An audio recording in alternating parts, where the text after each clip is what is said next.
Assalamualaikum warahmatullahi wabarakatuh.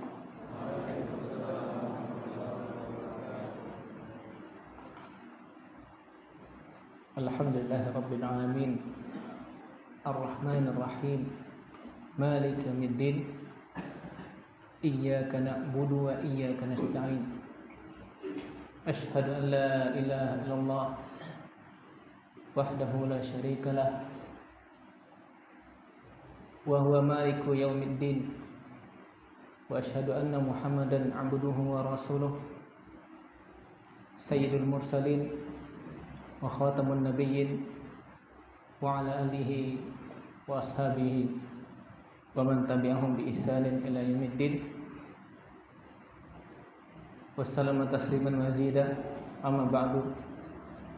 Alhamdulillahirabbil alamin. Kita memuji Allah Subhanahu wa taala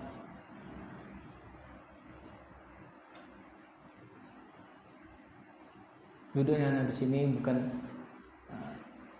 mengajari antum atau memberikan petua, karena di tengah-tengah kita ya ada sosok atau tokoh yang memberikan nasihat, ilmunya, pengalaman berharganya. Beliau Ustadzuna Firdaus bin Bashir hafizahullah ta'ala, dan beliau berada di tengah-tengah kita. Bahkan ya, beliau memberikan hal-hal yang sepantasnya kita memberikan apresiasi, penghargaan, seolah-olah adalah beliau ya, ayahanda kita, orang tua kita, sehingga kita pun merasa kita hidup di rumah, ya, kita hidup di tengah keluarga. Maka kita bersyukur kepada Allah Subhanahu wa taala atas apa yang Allah berikan kepada kita dari nikmat-nikmatnya. Duduknya di sini hanya sedikit, secuil, ya, untuk bisa ya, di waktu yang singkat dan kesempatan yang ada ini, apa yang menjadi hal-hal yang menarik untuk menuntut ilmu di negeri Yaman? Apa hal-hal yang sebagaimana kita ingin menuntut ilmu di markis? Apa yang menarik di markis sehingga kewajiban anak, walaupun terkadang kita mengambil fatwa ulama, fakidu syai' la yu'ti. Orang tidak memiliki apa-apa, tidak dapat memberi. Kamu anak katakan wala ubakhil bima fiyya. Ya, anak tidak bakhil terhadap apa yang Allah karuniakan pada diri anak.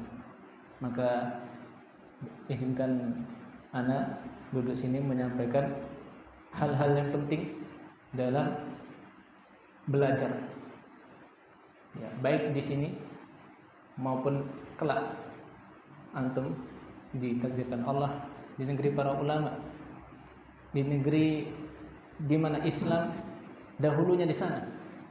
Ya. 1400 yang lalu, 1400 tahun yang lalu, hampir 14 abad, Rasul telah mendakwahkan Islam.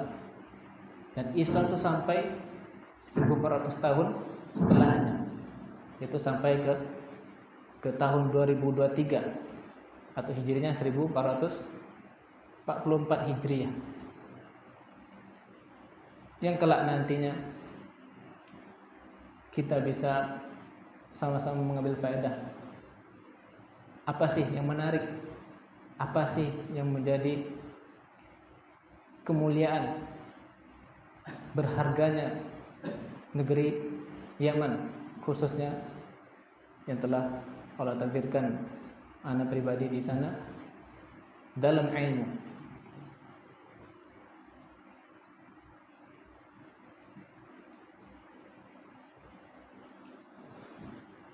Para santri, semoga Allah menjaga kita semua. Teringat sebuah hadis al-imanu Yaman wal hikmatu Yamaniyah.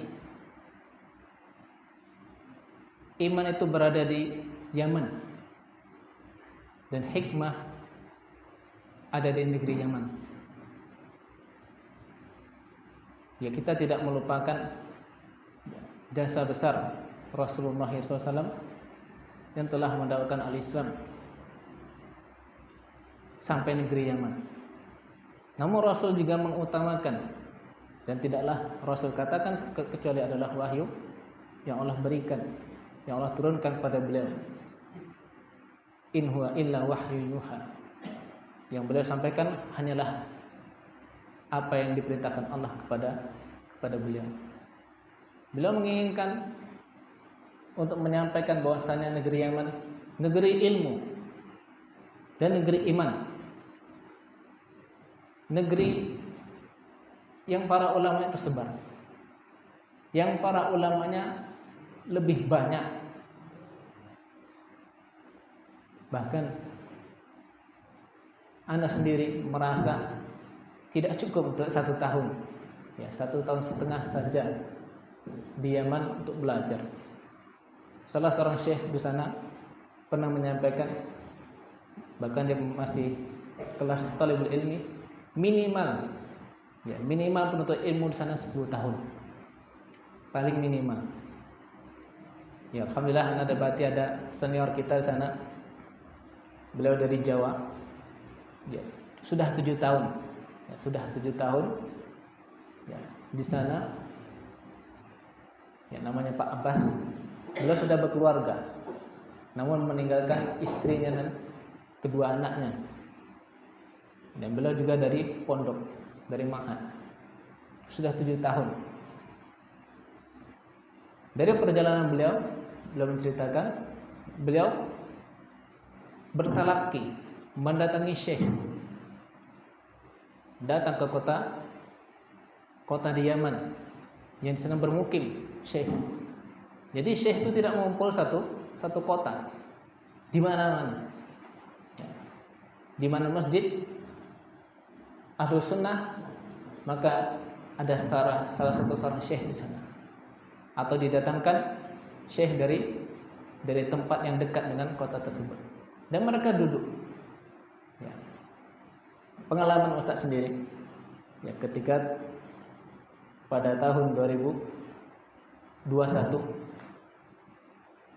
ya, Allah memilih anak dan 2 orang kawan kita dari Markis untuk terbang ke negeri Yaman, dan di sana pun, ya, dengan urusan-urusan yang sangat banyak, alhamdulillah kami berangkat menuju, ya, Yaman, transit atau singgah dahulu di Turki. Ya, tidak ada pesawat yang langsung ke Yaman, ya, karena di Yaman belum ada bandara internasional, ya, belum ada yang seperti Jakarta, ya, misalkan. Di Yaman hanya menerima pesawat dari Mesir, dari negeri Mesir.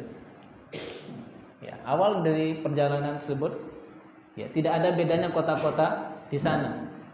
Ya, terlihat dari atas pesawat ataupun ketika mendarat, ya, bangunannya sama persis. Ya, sampai Mesir pun, ya. Dan beginilah modernitas di zaman sekarang. Namun ketika terbang berangkat dari Kairo, dari Mesir menuju negeri Yaman, barulah terasa. Ya, pertama kali yang dilihat dari pesawat itu lembah-lembah. Ya. Ya, kalau dari atas itu seperti celah-celah, ya, seperti tanah retak, karena kan saking tingginya. Ternyata sudah dekat, itu bukanlah tanah retak, tapi itu adalah lembah-lembah yang sangat banyak, berkelok-kelok, seakan-akan sungai yang kering. Padahal itu bukan sungai, itu lembah. Lalu Anda bertanya, ini negeri Yaman, di mana penduduknya? Di mana bangunan-bangunannya? Setelah dekat lagi, hampir mendarat, ternyata rumahnya berada di lembah. Ya, jadi bukit, lembah.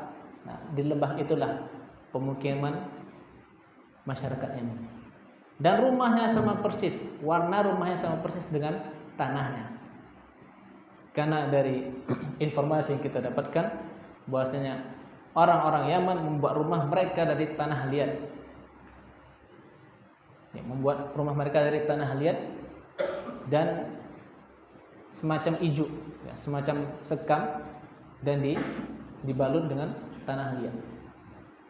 Sehingga disebut bahwasanya salah satu situs tertua atau kota tertua di dunia sudah hampir 6 abad, namanya Shibam. Bangunan itu bukan bangunan rumah seperti kita. Bangunan tinggi 8 lantai, 7 sampai 8 lantai, dan itu terbuat dari tanah liat. Dan sampai sekarang masih ada masyarakat. Dari situlah mulai ada hal yang menarik. Mengapa Yaman ini berbeda? Bahkan sampai zaman sekarang pun masih berbeda. Baik, Anda lanjutkan. Kemudian ketika keluar dari bandaranya, ternyata bandaranya kecil. Bandaranya mungkin sebesar markis ini, kecil. Namun lintasannya panjang. Hampir tidak ada bedanya dengan bangunan-bangunan kecil, bukan bandara yang besar. Dan Anda lihat betapa teriknya, betapa panasnya negeri Yaman. Sehingga ketika itu kami sering kehausan, hampir 1 jam minum air. Jadi kalau yang tidak bisa bertahan di sana dengan cuaca, dengan kondisi, nah mungkin itu bahkan kurus, bahkan kesusahan untuk minum saja. Namun alhamdulillah kami coba, kami sudah sampai di Yaman. Nah, kami akhirnya diarahkan ke hotel, menginaplah kami sebentar, lalu melanjutkan perjalanan paginya di kota Mukalla. Nah, kami sampai di sana dengan perjalanan hampir 6 jam. Nah, begitu antum nanti yang akan berangkat atau waktu dekatnya akan berangkat. Kenapa? Karena di kota Mukalla adalah salah satu kota yang besar yang di sana diurus urusan-urusan orang yang baru berangkat ke Yaman. Jadi mesti ke sana. Mesti ke Mukalla. Atau bisa juga jika pengelolaan yang bagus, itu tidak perlu sampai ke Mukalla. Itu ada cara-caranya. Setelah Anda bertanya pada salah seorang dari mereka, dan melewati perjalanan di atas bukit yang kita sebut tadi. Naik ke atas bukit jalan aspal, dan asalnya itu adalah jalan gurun. Sepanjang mata memandang tidak ada hijau, tidak ada pohon-pohonan, maka rumput saja enggak ada, rumput liarnya tidak ada, saking gersangnya. Namun bangunan terlihat beberapa ketika perjalanan, terkadang itu rumah makan, terkadang itu pos militer. Awal pertama kali memakan makanan Yaman, di situ Ustadz pun merasa, oh inilah makanan Yaman. Nasi ada, nasi ada, namun tidak ada nasi putih. Yang ada nasi yang sudah dicampur dengan rempah-rempah. Jadi ketika memasak nasi tersebut sudah ada rempah-rempahnya. Dan juga roti, tepung terigu dibuat, diaduk, jadi adonan, dan kemudian ditipiskan, dimakan. Itu makanan mereka. Dan sebenarnya ada makanan-makanan yang khas bagi mereka yang belum pernah Ustaz coba. Kemudian belum sampai ke ranah untuk ilmunya. Awalnya dulu adalah bagaimana kita bisa mengkondisikan, bisa membiasakan lingkungan kita sekarang dengan lingkungan kita nanti kelak. Jika kita memang menuntut ilmu dengan sungguh-sungguh, maka tantangan itu kita hadapi, kesulitan itu kita lewati, mencari solusinya. Kalau haus minum air, kalau lapar makan, seperti itu. Kalau sakit berobat. Hal-hal itu bukan menjadi penghalang. Bagaimana tantangan? Ya, datang sana, pantang pulang kecuali membawa kemenangan, membawa hal yang berharga dari negeri Yaman. Ya, sampai kota Mukalla kami pun ya melihat sama seperti kota besar.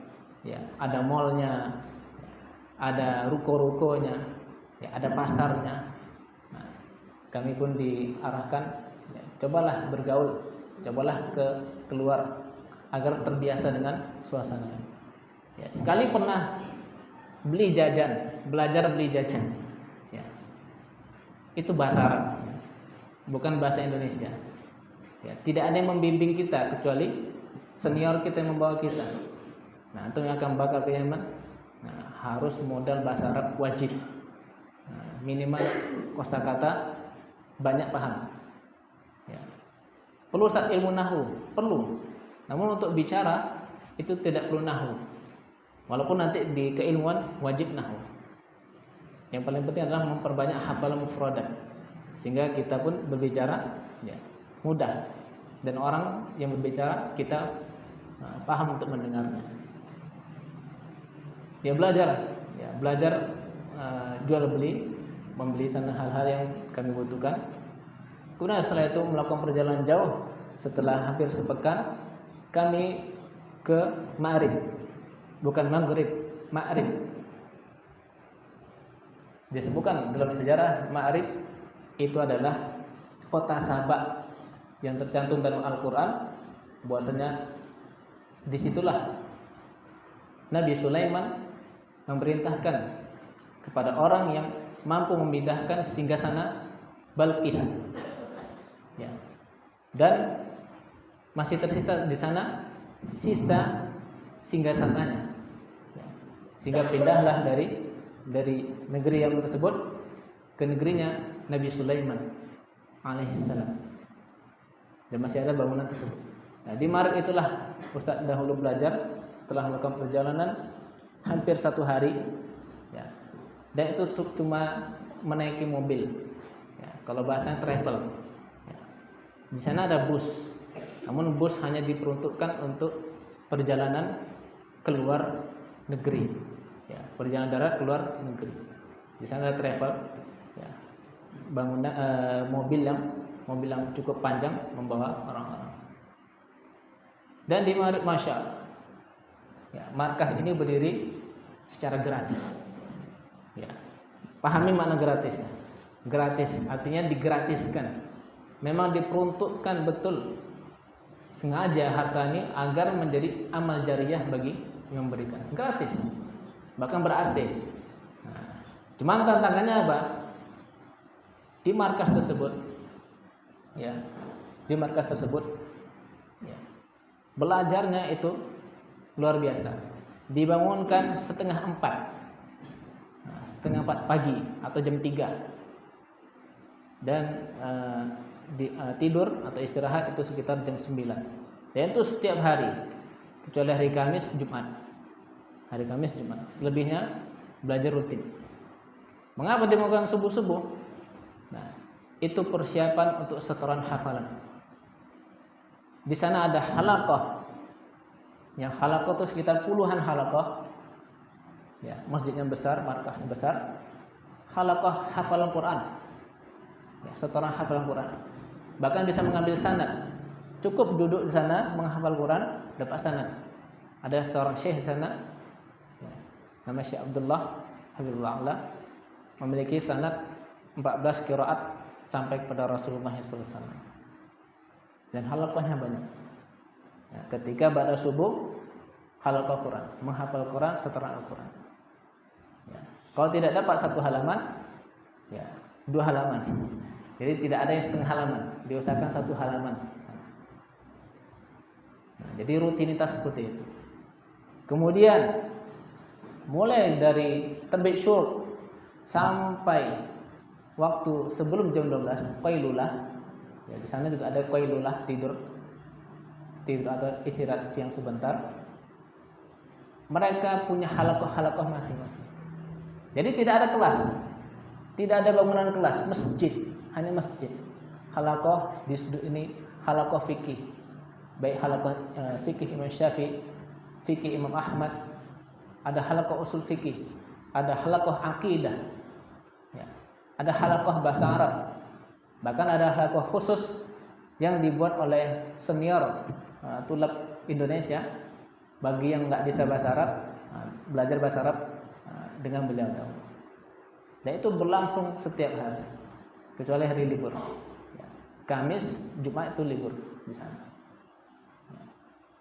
Dan alhamdulillah dengan izin Allah Subhanahu wa taala, ya, dengan karunia Allah, di waktu yang singkat itu, di umur yang sudah tua, ya, alhamdulillah Ustaz menyelesaikan 2 juz. Ya, 2 juz tambahan, ya, di juz 25 dan 24. Ya. Namun ketika hal itu terputus karena ada serangan dari orang-orang Syiah, ya, namun tidak di markas tersebut, namun dekat, ya, sehingga membahayakan para santri di sana. Kami pun pindah. Nah, selebihnya sebelum hal itu terjadi, kami menghafal Quran, belajar bahasa Arab, menghafal mufradat, ya.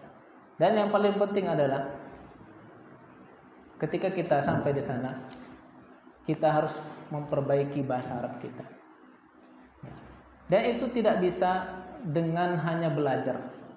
Duduk gini bisa bahasa Arab, itu bisa katakan sukses, namun lama. Maka anak mencari ide bagaimana bisa bahasa Arab. Sampai dahulu, ya, menjelang tidur, ya, dipasang headset, dimasukkan ke kajian yang bahasa Arab semua. Karena rekaman dari kajian itu didengarkan. Ya, saking inginnya bisa bahasa Arab. Jadi bangun-bangun rupanya sudah pagi. Nah, ternyata nggak bisa bahasa Arab juga. Anak cari solusi. Akhirnya Ustaz sendiri pun, ya, berani untuk bergaul, ya, berkenalan diri dengan salah satu santri Yaman di sana. Dan dia termasuk santri Yaman yang berasal dari Arab Baduinya Yaman, dari Sahara. Ya, mereka tinggalnya di tenda-tenda. Ya, di sana pun kami, ya, anak berkenalan dengan beliau, masih kecil orangnya. Namun, ya, mungkin faktor juga bisanya bahasa Arab sedikit demi sedikit, Ustaz bisa berbicara sama dia dan bahasa dia mirip dengan bahasa Al-Quran. Nah, ini perlu juga penelitian. Ya. Ternyata orang-orang Badui itu belum terkontaminasi bahasanya dengan bahasa Ammiyah, ya, bahasa kotanya di Arab. Bahasa mereka murni seperti Al-Quran. Sehingga ketika bicara sama dia paham. Sebaliknya ketika anak berkenalan dengan orang yang bukan Arab Badui atau bukan orang yang mereka tinggal di kota, itu sulit, nggak nyambung, maka anak pun tidak paham. Maka ketika itu anak berkenalan, mulailah anak memahami, oh begitulah cara untuk bisa berbicara. Mulai berkenalan. Ya. Dan sebagai itu anak pun semakin semangat untuk rajin berbicara. Itu di luar pelajaran, yang ngomong tentang, ya, kesehariannya, apa kesukaannya, dari mana, dan begitu, dengan bahasa Arab. Ya, kalau tidak begitu mungkin anak tidak bisa berbicara sama sekali dalam bahasa Arab. Ya. Para santri, semoga Allah menjaga kita semua. Di waktu pindahnya kami dari markas tersebut, ya, karena musibah yang Allah jadikan, ya, agar, ya, itu sedih kami meninggalkan markas. Musibah ditembaknya rudal Syiah, ya, mengenai markas, ya, salah satu markas Darul Hadis juga di sana. Namun dekat sebelahan, ya, antara gunung markas, sebelah gunung itu pemukiman Syiah. Jadi mereka ini bukan ke kota, ya, mereka menyerang enggak di kota, tidak nampak, mereka menyerang dari arah gurun. Jadi ada jalan aspal dan mereka melewati gurun. Dan gurun itu bisa dilewati, bisa dengan mobil, ya, bisa dengan tentara. Mereka menembakkan rudal sampai tembus ke markas tersebut sampai lantai dasarnya. Ya, di bawah markasnya ada asrama, tembus sampai bawah. Ya, ada korban jiwa, namun alhamdulillah Tulab Indonesia sudah pindah, ya, sudah mengungsi. Dan untuk keamanan, ya, masyayikh kita pun ya bersepakat untuk memindahkan kami, ya, tidak lagi di situ. Dan sedih rasanya. Ya, walaupun nantinya ada yang balik lagi, ya, dengan keberanian mereka, ya dibalikkan sama syekhnya. Karena mereka juga para masyayikh di sana tidak hanya di mimbar atau tidak hanya di meja, tidak hanya di halaqah. Mereka angkat senjata, masya Allah. Dari itulah, ya, muncul keimanan, ya, semangat besar ketika Islam diserang, ketika dakwah yang hak ini, ya, tidak diindahkan oleh musuh kita, terus Syiah Houthi di sana. Ya, ana pun merasa ini iman yang luar biasa kalau kita tetap menuntut ilmu di sini. Namun karena mungkin takutnya nanti, ya, syahid orang Indonesia, bukan jadi syahid, ya memang menjadi syahid, namun menjadi apa? Kabar yang buruk atau kabar yang tidak baik, orang Indonesia di Yaman mati. Nah, itu gampang, berita-berita itu bisa jadi buruk nantinya. Maka dengan alasan tersebut, ya, pindahlah kami dari sana. Ya, sedih rasanya. Ya, baik. Lalu pindahlah kami ke markas, ya, di kota Seun namanya. Nah, nanti juga santri kita yang berangkat ke Yaman ke kota tersebut. Di sana ada nama Masjid Al-Jauhar Al-Qibli. Jadi ada masjid, ya, Al-Jauhar Syarqi, Al-Jauhar Qibli. Nah, Al-Jauhar Qibli yaitu berada di daerah baratnya kota Seun ini. Nah, di sana ada seorang syekh senior, bahkan sudah sepuh, ya, sudah keriput, ya, sudah tua, sudah beruban. Namanya Syekh Qasim bin Ahmad bin Saif At-Ta'izzi, ya, hafizallahu taala, semoga Allah menjaga beliau. Beliau adalah salah satu murid dari Syekh ulama kibar kita, Syekh Mubil rahimahullahu taala, dan beliau termasuk di antara ulama yang direkomendasikan untuk menuntut ilmu kepadanya. Ya. Tidak ada bedanya dari masjid ke masjid. Belajar itu hanya di masjid. Ya, hanya di masjid. Ya. Setiap markas yang dibina oleh Syekh Mubil atau murid-muridnya itu pasti masjid. Tidak ada yang kelas. Ya. Kalaupun ada yang kelas, ada madrasah sana, ada sekolah, namun bukan dari dakwah Ahlussunnah. Memang mungkin diajarkan hal-hal yang lain, ya, namun ciri khas dakwah sunnah, ya, belajar sunnah itu dari masjid, dari halaqah. Sehingga Anda mengambil faedah sana, ya, belajar itu mudah saja. Ada guru, ada murid, ada kitab. Kalau kita katakan sekarang ada guru, ada santri, ada kurikulumnya. Ya, bangunan masjid. Ya, bangunan masjid. Alhamdulillah di sana kami aman, jauh dari orang-orang yang memusuhi kita dari kalangan Syiah. Semoga Allah beri hidayah mereka. Dan alhamdulillah kami bisa kembali menghafal Al-Quran di sana. Sembari juga kami bisa bertalaqi kitab yang ketika itu kami mengambil ilmu bahasa Arab dari seorang guru kita, ulama kita di sana, beliau hafal Al-Quran, namanya Syekh Aiman Abdullah. Ya. Beliau S1 atau gelarnya BA bahasa Arab di sana, 4 tahun bahasa Arab, dan masya Allah beliau sangat sulit, ya. Karena beliau asli orang Yaman. Orang Yaman itu bicara itu dengan bahasa Amiyah, bukan bahasa fusha atau bahasa yang fasih, ya, bahasa seperti bahasa Al-Quran atau bahasa Arab orang dahulu. Namun mereka bicara dengan bahasa Amiyah. Beliau belajar bahasa Arab fasih, bahasa Al-Quran. Ya. Buktinya apa? Salah seorang teman ana dulu, beliau jurusan bahasa Arab. Beliau bertanya WA ana, seperti apa lahjah orang Yaman, cara penyampaian orang Yaman. Ya, ana nggak tahu, ana nggak paham. Nah, coba rekamkan Ustaz. Ana rekamkan salah satu percakapan mereka. Lalu ketika itu, ana kirim kembali. Dia nggak paham sama sekali. Teman ana yang dari Indonesia ini nggak paham. Dia orang Arab, dia orang bisa bahasa Arab, belajar S1 bahasa Arab, tapi nggak bisa memahami apa yang dikatakan orang Yaman. Dan huruf-huruf ijaz semua, namun tidak dimengerti oleh orang yang tidak mengenal Yaman. Hatta sekarang hanya sedikit sekali yang bisa mengenal bahasa mereka yang kita katakan sudah jauh dari bahasa Arab aslinya.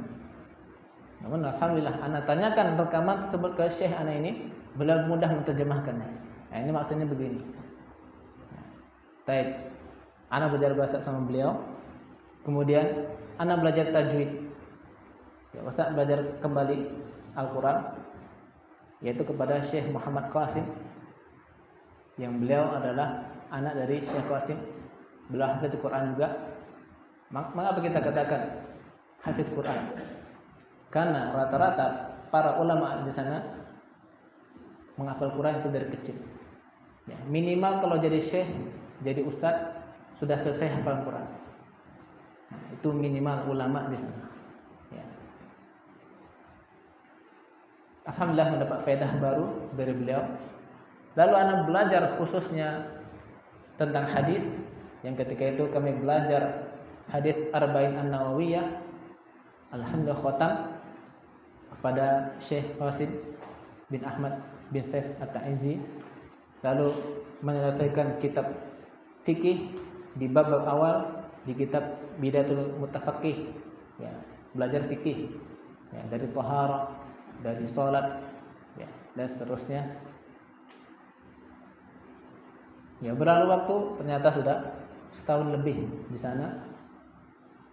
Namun apa yang menjadi kunci, apa yang menjadi tips yang mudah bagi kita agar bisa mengambil ilmu banyak di waktu yang singkat? Ya, Ustaz dulu punya target 2 tahun, ya, 2 tahun di Yaman, nah, baru bisa bahasa Arab. Alhamdulillah 1 tahun, ya, 1 tahun setengah Allah mudahkan Ustaz sendiri dan kawan-kawan belajar bahasa Arab. Bahkan rata-rata teman-teman kita di Yaman sudah bisa bahasa Arab.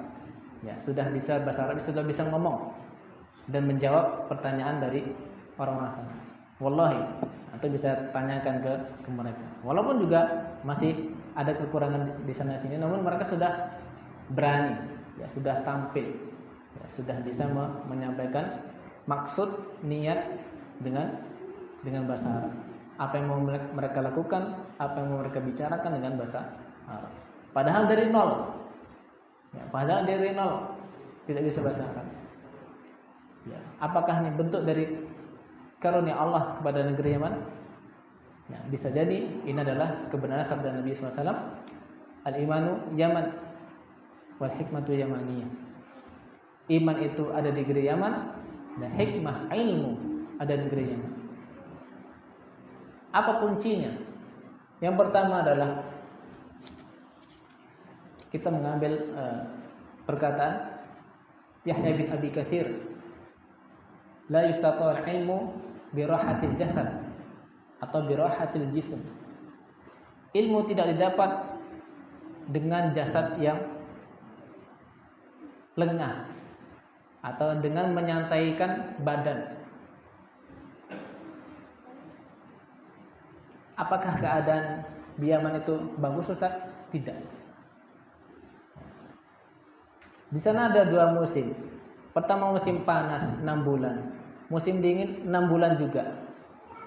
Musim panas 6 bulannya, ya, lebih panas dari Indonesia sekarang. Kalau kita kan hari ini panas Indonesia sampai 37 derajat. Ya, panasnya orang demam. Ya, orang demam panasnya sekitar itu.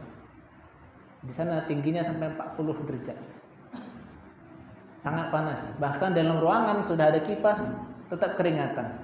Ya, tetap keringatan. Dan itu 6 bulan. 6 bulan. Apakah setiap waktu Ustaz? Ya. Dari mungkin minimal dari jam 8 itu sampai tengah malam panasnya. Sampai jam 12. Sedangkan pagi barulah dapat agak sejuk sedikit udaranya tanpa kipas. Itu musim panas. Sehingga kebiasaan orang Arab itu ada namanya ya, libur musim panas. Ya, selama 4 bulan libur, enggak sekolah. Enggak sekolah. Ya. Namun gantinya apa? Mereka mengikuti daurah, mengikuti pelajaran yang ada di masjid-masjid. Ya, seperti kami pernah mengikuti daurah saifiyah, daurah musim panas, khusus anak-anak kecil menghafal Quran, ya, setoran hadis, dan nanti diujiankan, diberikan hadiah bagi yang berhak. Maka 6 bulan harus bertahan. Ya, tipsnya harus bertahan. Ya, ada beberapa santri kita, teman-teman kita, ya, tidak kuat di sana. Bahkan ada yang baru datang, Anda dapat kabar dari salah seorang tulab sana, dia baru datang ke Yaman, ulang lagi, ya, karena sakit. Bayangkan sudah sampai, pulang dah. Seminggu kemudian pulang lagi. Ya, kemarin dia mau pulang bersama anak, namun ternyata dia diuruskan ke yang lain. Karena tidak sesuai dengan apa yang kita bayangkan. Wah, mudah gitu. Panas, namun ada hal yang berbeda. Baik.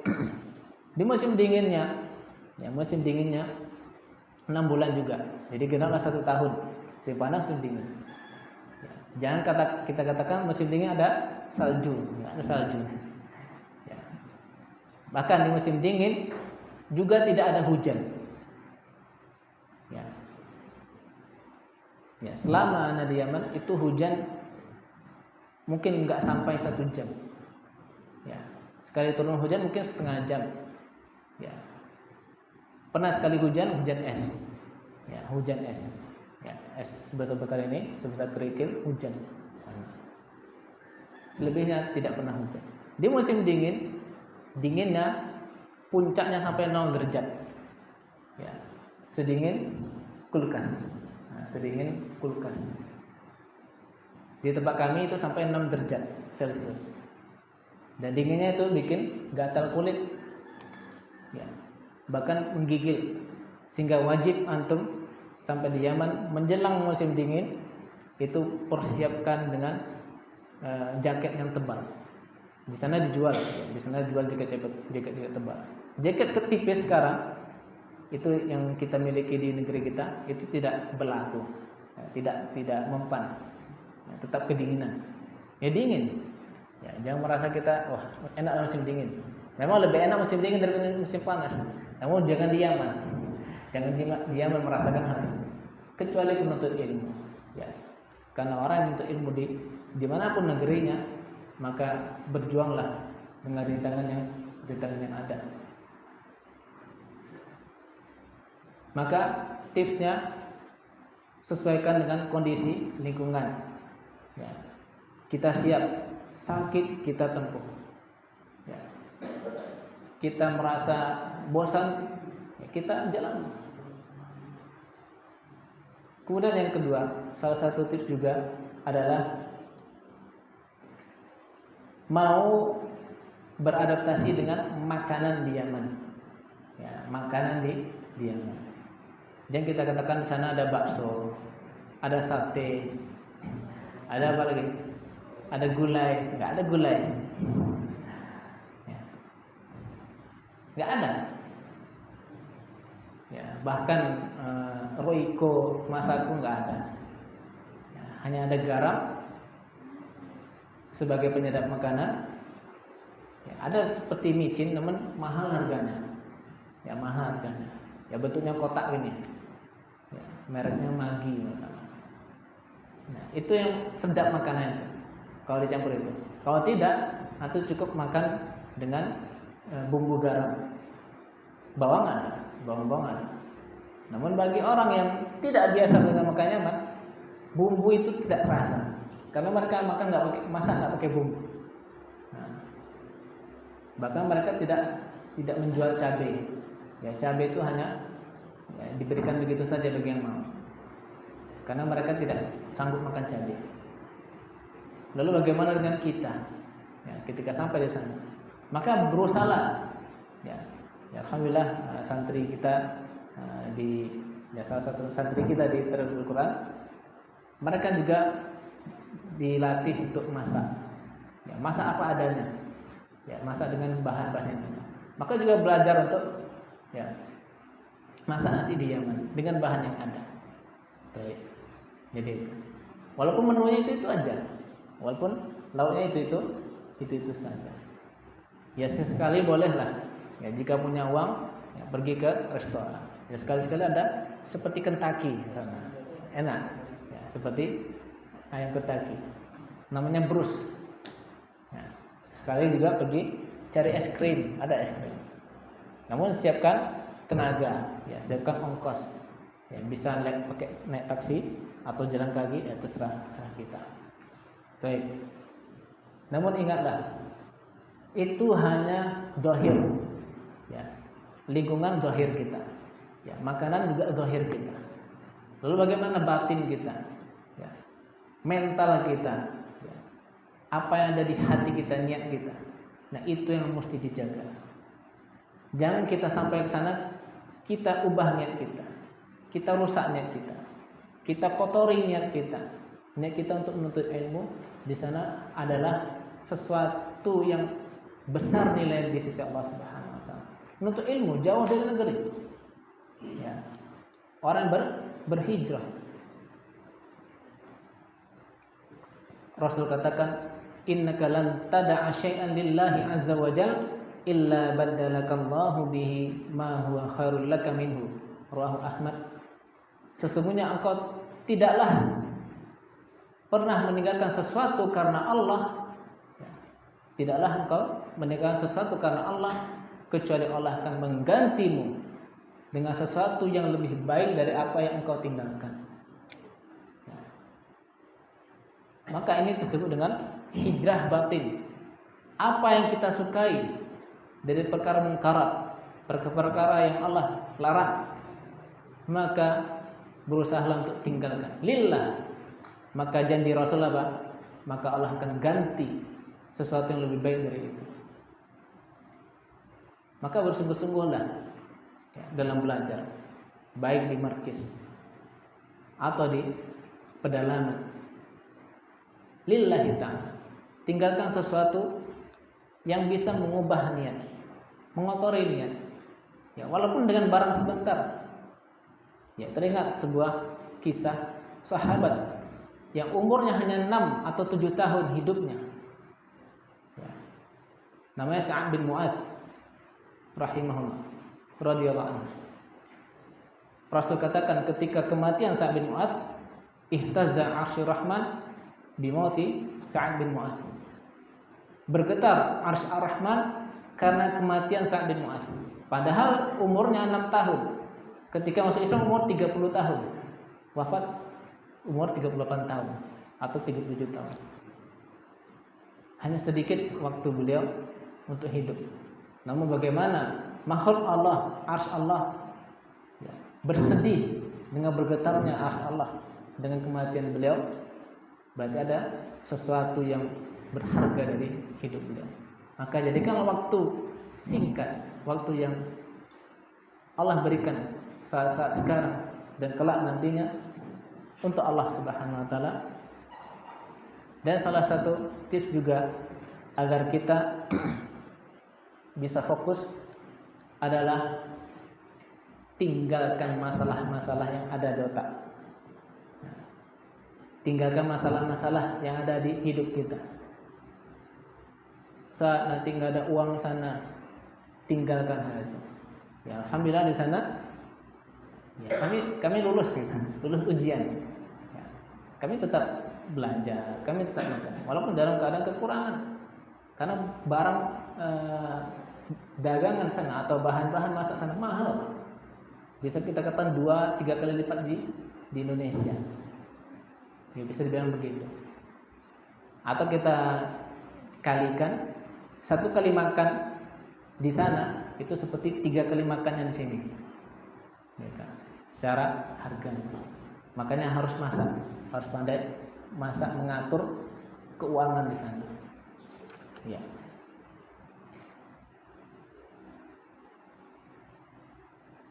Ya, selain juga belajar di sana talaqi ilmu syekh, antum atau kita harus wajib bergaul dengan syekh, bincang-bincang, tanya kabarnya, di mana tinggalnya syekh. Nah, bertanya dengan sesuatu yang duniawi saja tidak masalah. Karena yang kita inginkan apa? Pandai bahasa Arab. Ya, lebih-lebih kita bertanya tentang apa? Tentang ilmu. Nah, itu luar biasa lagi. Baik. Kemudian yang menjadi pembahasan kita tentang ngaji kitab, karena temanya tadi kita katakan pentingnya ngaji kitab, namun diubah tentang bertalaqi di negeri Yaman. Yang kita anggap sudah bertalaqi di negeri Yaman, lalu bagaimana dengan ngaji kitab? Ya.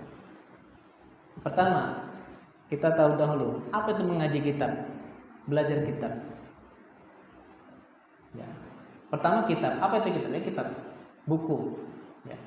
Ada ilmunya, ada perkataan qala Allah, qala Rasul, qala ulama. Ngaji, belajar, membahas suatu ilmu, mendengarkan, memurajaahnya, dan kemudian mengambil faedahnya. Lalu jadilah ngaji kitab, belajar, baca kitab, belajar, mendengarkan penyampaian dari kitab, baik yang disampaikan Al-Quran atau hadis-hadis Nabi SAW atau fatwa-fatwa ulama. Namun yang disayangkan sekarang adalah ya, khususnya pada dakwah di zaman sekarang, manusia lebih suka ngaji tematik, ngaji tabligh akbar. Alhamdulillah datang ustaz besar tabligh akbar, ya, masya Allah. Lalu datang berbondong-bondong, padahal di masjid yang sama setiap harinya ada ngaji kitab, ada ustaz setempat yang mengajarkan ilmu dengan kitab, halaman per halaman, ya. Lalu apa pentingnya ngaji kitab? Lalu apa bedanya dengan ngaji tematik? Pertama, yang dibahas pada ngaji kitab itu permasalahan yang detail, yang tidak bisa sampai dengan apa? Dengan tabligh akbar. Ya, mungkin tabligh akbar judulnya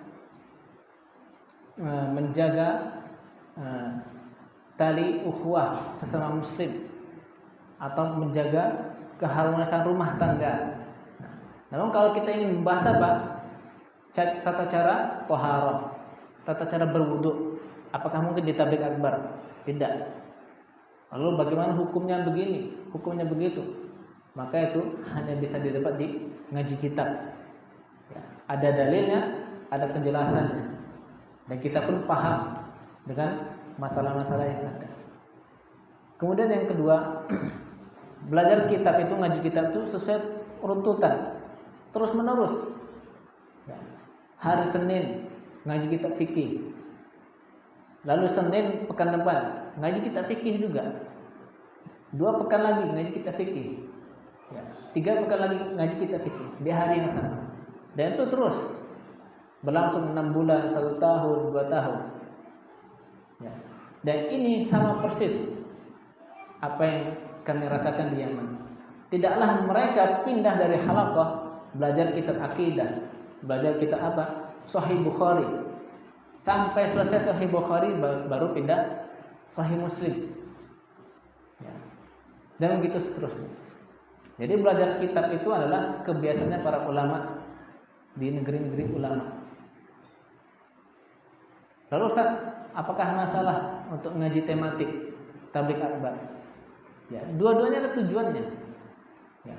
Kalau kita kan ngaji kitab untuk mengarahkan, ya, fokusnya kita dalam belajar, ya, belajar kitab terus sampai betul-betul pakam, betul-betul kokoh keilmuannya.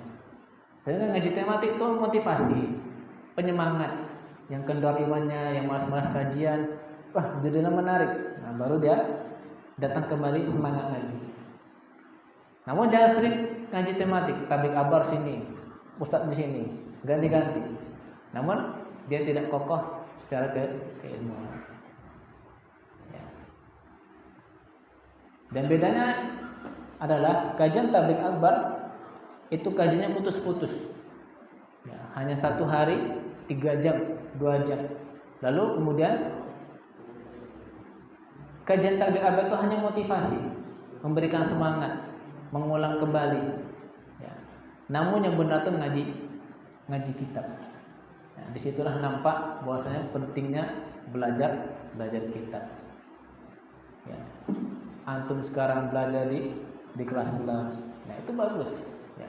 Beruntutan walaupun cuma ilmu dunia, belajar IPA, belajar matematika, ya, sesuai dengan urutan bukunya. Ya. Baik.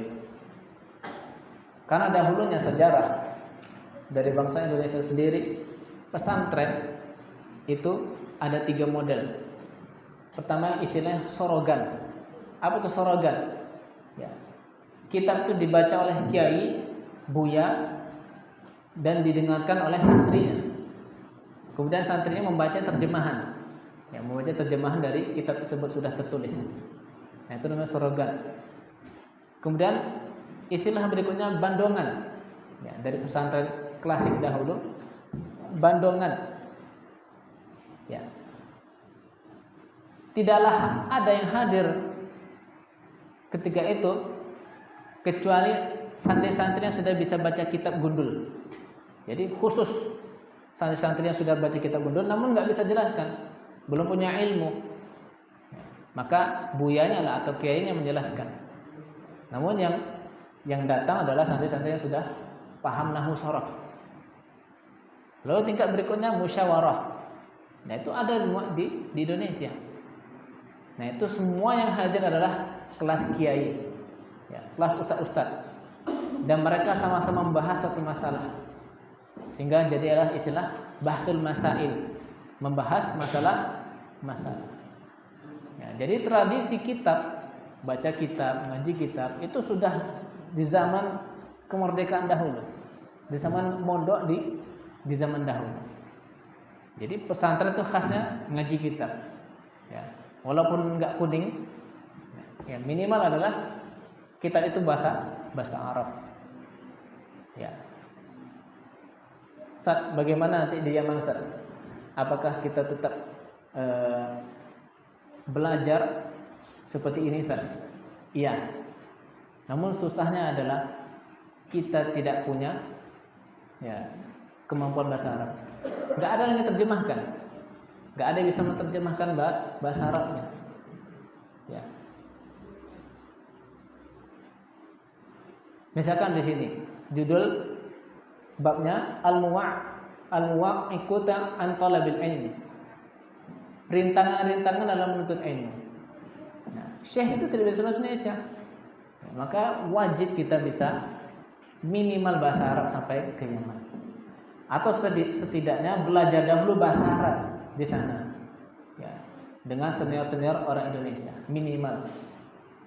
Yang enggak direkomendasikan adalah enggak belajar sama sekali. Ya, enggak semangat belajar. Maka para santri, semoga Allah menjaga kita semua. Inilah apa yang bisa Ustaz sampaikan. Sedikit banyaknya mungkin masih kurang, perlu waktu dan ilmu yang banyak pula untuk menyampaikan hal ini.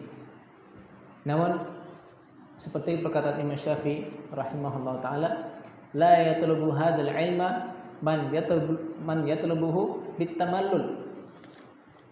Tidak ada penuntut ilmu yang bisa menuntut ilmu dengan cara berleha-leha, dengan malas.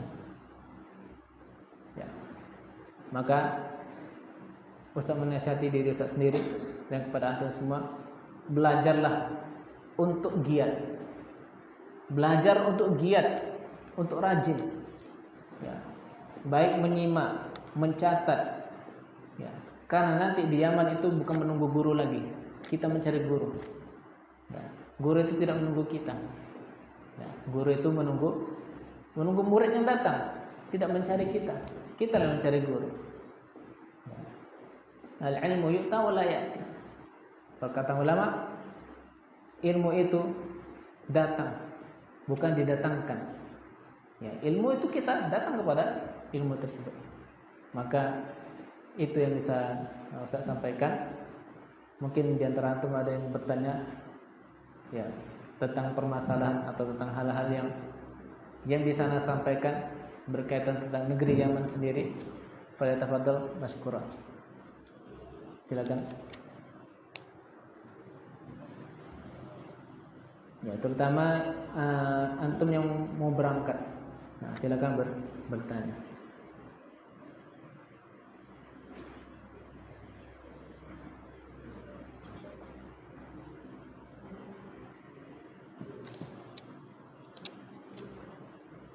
Ada? Sama jadi.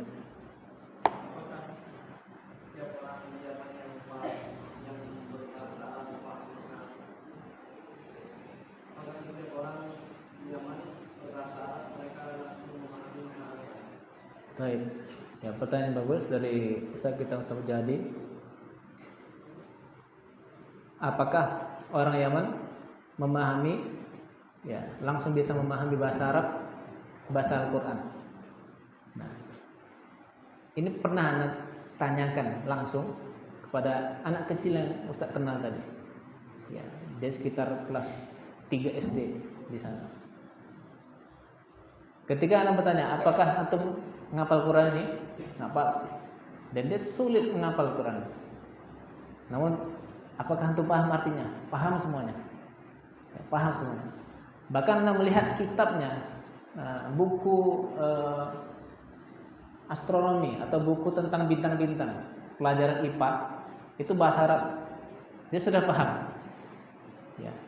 Bahasa yang sulit saja sudah paham. Bagaimana bahasa Al-Quran? Karena bahasa Al-Quran itu termasuk bahasa yang paling mudah dicerna. Lebih-lebih bahasa yang jelimet, bahasa yang sulit. Dan mereka di sana bukan belajar bahasa Amiyah, nggak ada. Mereka belajar bahasa Arab, sekolahnya bahasa Arab, bukan bahasa Amiyah.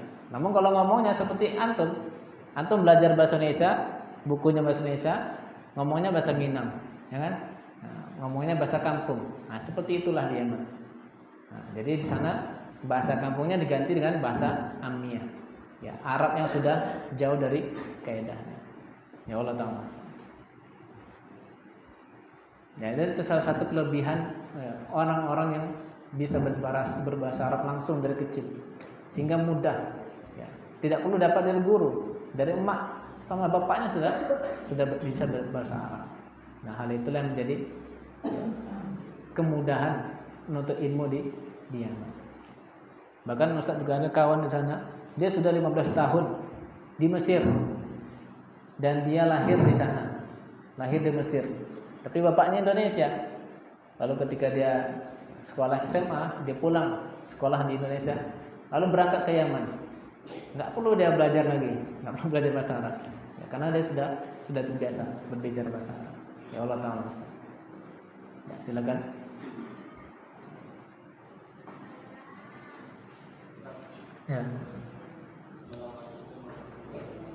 Waalaikumsalam.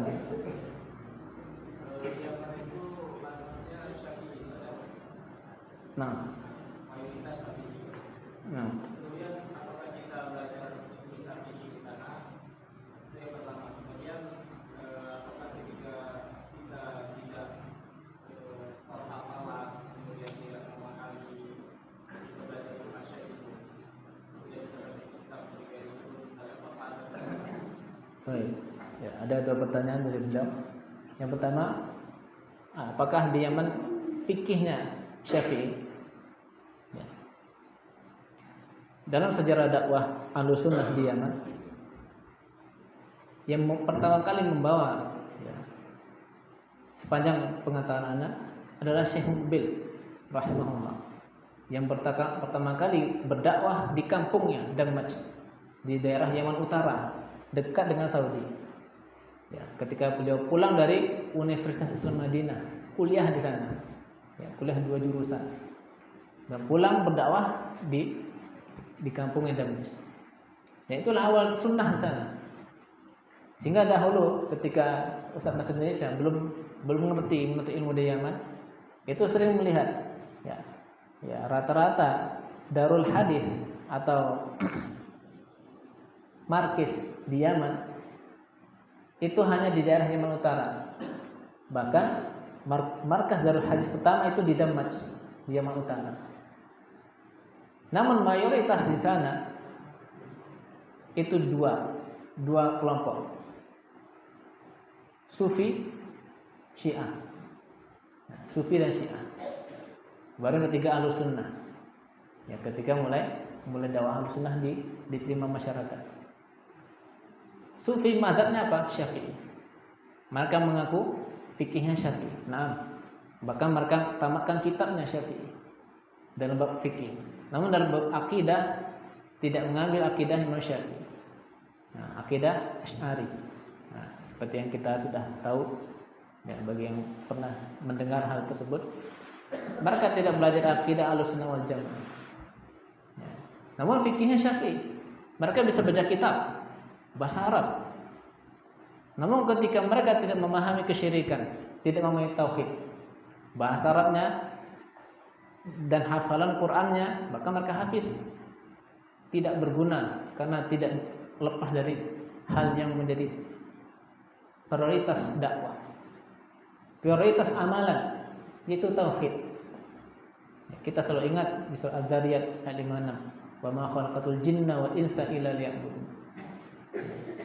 Tidaklah aku ciptakan jin dan manusia kecuali untuk menyembah. Ya, makna ya'buduni ditafsirkan liwahiduni, untuk mentauhidkan aku, kata Allah. Nah, maka dakwah tauhid di sana itulah yang disebarkan, didakwahkan oleh Syekh Mukbil rahimahullah dan tulab-tulabnya, santri-santrinya. Sehingga kita katakan silakan belajar fikih Syafi'i, namun jangan lupa akidah Imam Syafi'i. Dan ingat, kita bukan pengikut Imam Syafi'i, kita pengikut Rasulullah. Ya, tidak ada ucapan setelah Rasulullah yang boleh kita ambil apabila menyelisihi Rasulullah. Ya. Walaupun Rasulullah sudah wafat, sudah meninggalkan kita, namun asarnya, hadis-hadisnya itu masih ada. Mengapa kita mengambil pendapat yang menyelisihi dalil Al-Quran dan Sunnah? Namun fikih Syafi'i sebagian mereka mengikutinya, ada hal-hal yang diperselisihkan ulama, sehingga jadilah orang yang belajar fikih di sana itu tidak cukup belajar fikih Syafi'i, dia mempelajari fikih Imam Ahmad, Imam Malik, ya, Imam Hanafi. Bahkan sekarang kita juga perlu mempelajari fikih kontemporer, ya, fikih yang rajih berdasarkan dalil. Nah, sehingga kita tidak jumud atau tidak kaku terhadap satu mazhab. Ya. Namun ahsannya, apabila seseorang berdakwah, ketika masyarakatnya mereka mengikuti Imam Syafi'i, maka dakwahlah dari perkataan Imam Syafi'i atau fikih Imam Syafi'i, dan diluruskan hal-hal yang penting dari penyandaran kepada beliau. Dan semua ulama itu juga ada kekeliruan, ada kesalahan. Namun insya Allah dimaafkan. Ya, karena mereka hanya berijtihad, berusaha untuk mengambil dalil. Gitu. Namun yang salah adalah ketika jumud, kaku, ya, hanya membeo tanpa mengikuti dalil. Nah, hal itulah yang penting kita ketahui.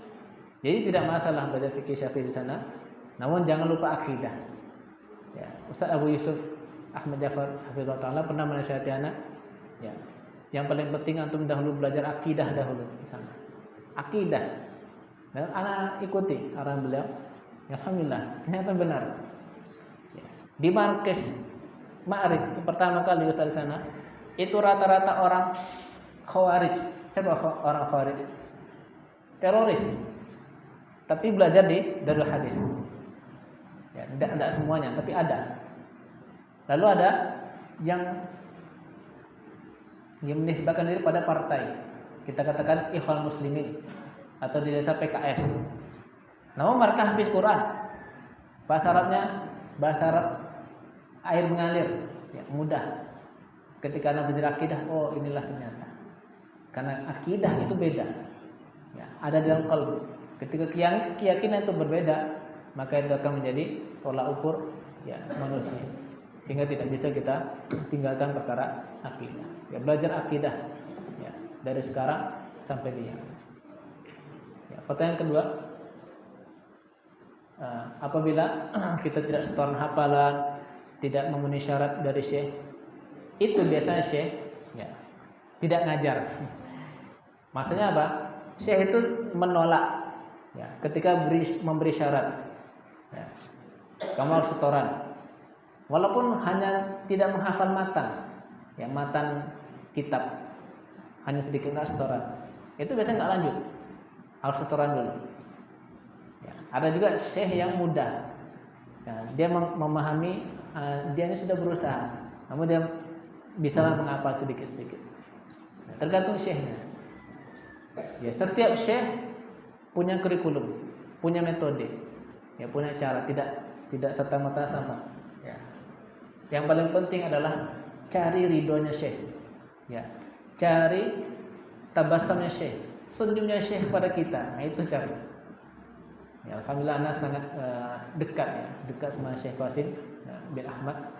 Ya, bahkan, ya, ini bukan menunjukkan beliau adalah orang yang kita sucikan. Ya. Beliau salah satu syekh yang tidak menerima upah. Kami dahulu pernah memberikan beliau, ya, seperti uang bulanan gitu. Beliau nggak mau, menolak. Dan itu pernah disampaikan juga oleh tulab sebelum kami. Syekh tidak terima itu. Karena beliau hanya ilmu sampai dimanfaatkan, diambil. Uang nggak mau. Beliau punya bisnis. Ya. Di sana beliau bisnis jual beli mobil bekas. Nah, jual beli mobil bekas juga. Bahkan sekelas Syekh itu jual. Nah, jadi tidak masalah tuh seorang ustadz jualan, tidak masalah, bisnis itu halal, tidak ada yang dilarang, siapapun bisa berjualan. Nah, itu salah satu program beliau.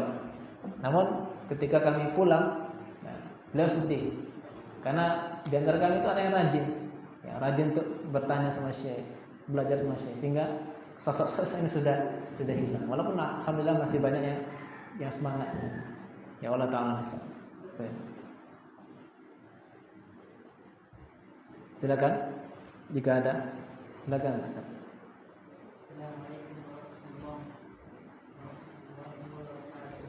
Waalaikumsalam. Bagaimana cara mengajar yang tidak bisa bahasa Arab sedikit, tidak bisa mengajar dan berapa lama bisa bahasa Arab dan mengikuti mengajar? Juga ada Pak? Oh, ini kita. Ya, masalah ini pertanyaan untuk kita semua juga. Ya. Bagaimana cara belajar bahasa Arab yang bukan non Arab? Anda juga bukan non Arab, Anda Jawa. Ya, Anda jamin Jawa Minang karena nikahnya orang besarnya di Riau. Namun setiap orang punya cita-cita, punya niat. Ya, awal dahulu ketika tahu bahasa Arab, niat anak bisa bahasa Arab. Niat saja itu sudah cukup. Ya, sudah cukup untuk membuat cita-cita mimpi kita itu akan tercapai. Namun caranya belum tahu kadang. Ya, mungkin di antara antum cita-cita bisa bahasa Arab. Nah, jadi ulama di mana-mana, ya, di negeri mana saja. Ya. Tapi ada cita-cita, ada niat, maka itu pertahankan. Jangan pernah hilang. Ya, ada dong. Kemudian jalan itu akan mengikuti yang terpenting. Ketika antum memang menginginkan hal tersebut, ya, semua cara sudah ditempuh, ya, belajar, menghafal, ya, bahkan sudah mulai belajar bahasa Arab, belum bisa juga, maka insya Allah, may yattaqillah yaj'al makhraja. Para sahabat bertakwa kepada Allah, Allah akan berikan dia jalan keluar, ya, dari permasalahan. Sulit bahasa Arab, Allah cari jalan keluar bagi dia. Nah, hal itulah modalnya adalah ketakwaan. Ya. Semua orang punya cara masing-masing. Ustaz, lu caranya belajar bahasa Arab itu bukan dengan guru, tapi pakai WhatsApp. Pakai WhatsApp. Nah, tahu WhatsApp kan? Itu belajar pakai WhatsApp. Ada grup dibina oleh ustaz-ustaznya, dikasih kitabnya bukan seperti ini ya. Ya, kitabnya PDF elektronik, belajar situ, setorkan dengan hafalan. Itu dulu belajar bahasa Arabnya. Nggak bisa belajar langsung, nggak ada gurunya, ya, nggak ada gurunya. Itu berlangsung kita 5 tahun, 6 tahun lebih. Nah, barulah ketika ketemu di markis, nah, belajarlah bahasa Arab Ustaz, tapi bukan langsung bahasa Arab. Ya, belajar langsung ke kitab, ya, itu jauh. Nah, lihat kitab bahasa Arabnya, pusing, nah, mumet. Akhirnya ya, dengan karunia Allah dan jangan lupa doa, maka Allah mudahkan bagi kita. Ya. Ada salah satu teman kita namanya Rahmat Rizki, bukan Rahmat Hidayat ya, bukan Rahmat Hidayat. Ya. Beliau itu 0, bahasa Arabnya 0, godok. Nah, kalau dituliskan nilainya nggak ada. Sekarang masya Allah, ya, ada rekaman percakapan beliau dengan anak dengan bahasa Arab. Beliau WA anak dengan bahasa Arab. Ya. Gimana belajarnya? Dia nggak ada guru bahasa Indonesia sana. Nggak ada guru bahasa Indonesia. Ya, cuman mayyatakillah ya jalan makhluk. Yang bertakwa kepada Allah, Allah berikan baginya jalan keluar. Ya, yang penting terus istiqamah. Ya, tidak ada yang mengalahkan diri kita dari istiqamah. Selama orang istiqamah, maka tidak ada penghalang baginya. Terus belajar, terus belajar. Ya. Kemudian berusaha mencari guru satu saja, khusus bahasa Arab. Dan itulah yang dinasihati Ustaz Dana Firdaus kepada kita.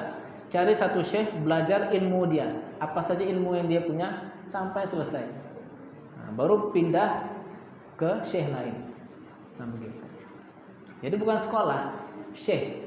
Nah, sekarang kita markis atau belajar dengan beberapa ustaz. Nah, di sana antum belajar cari syekh, satu orang syekh. Dekati syekhnya, bergaul sama syekhnya. Ya. Hadiahkan syekhnya.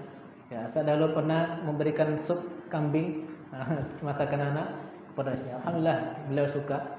Ya, berikan hal yang syekh itu bisa ridho kepada kita. Kalau mudah-mudahan dapat apa? Dapat anak syekh. Nah, dapat anak gadisnya syekh. Ya, tapi doa, yang paling penting doa.